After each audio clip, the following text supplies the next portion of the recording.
Patriots kicked off the preseason with a loss to the Texans, but Meredith Gorman and Zach Cox have more breaking it down from Gillette Stadium.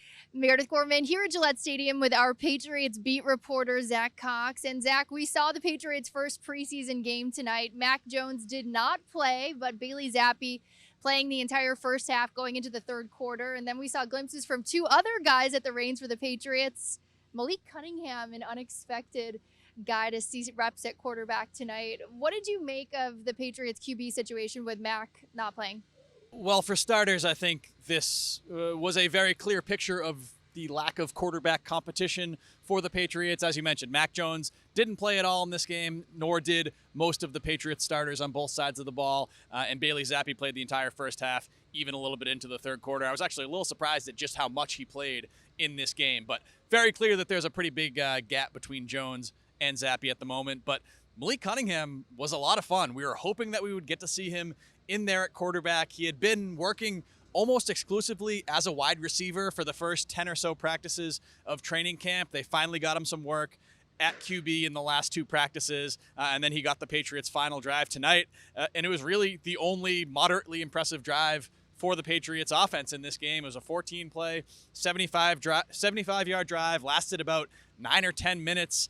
He was really impressive in that, flashing that athleticism, had a rushing touchdown, also looked pretty good as a passer. I think it's important to remember that this came against the third-string defense for one of the worst teams in the NFL. I know people are going to run wild with this Malik Cunningham stuff this week, but it did show today that he has some skills and he could potentially be some sort of offensive weapon for the Patriots if he continues to progress.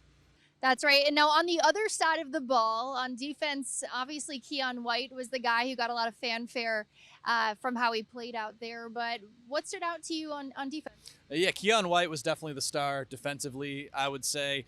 He's a guy that we've been impressed by in training camp, but in those training camp practices, even the fully padded ones, you can't fully evaluate defensive line play because you can't sack the quarterback. There's no real live tackling.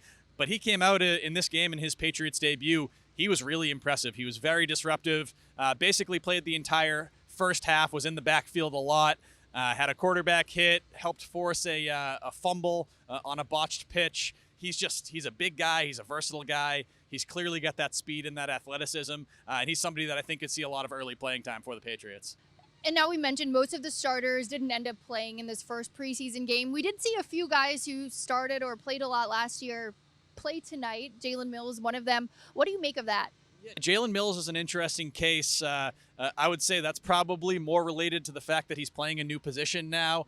Played cornerback for the last 2 years for the Patriots, now playing safety. I thought he had a really nice game. He had a good interception on the opening drive of the game. Later had a run stuff on a nice kind of safety blitz. It was interesting that Bill Belichick noted after the game that the Patriots actually wanted to play Jalen Mills as a safety in his first season. That never ended up happening because of Stephon Gilmore's departure and some other factors. So it's not like that's a position that he's never played before.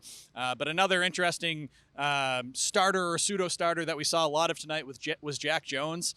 He played almost the entire first half. He's a guy that has been in the mix for a starting role at cornerback, was really impressive for long stretches as a rookie last year, but obviously he's had a lot of off-the-field issues. He still has that court case looming over him for the gun-related issue at Logan Airport.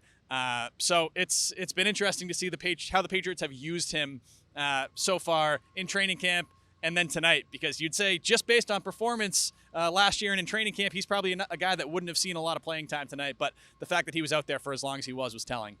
Absolutely. And now looking ahead, we know that the Patriots are heading to Green Bay next week. You'll be there.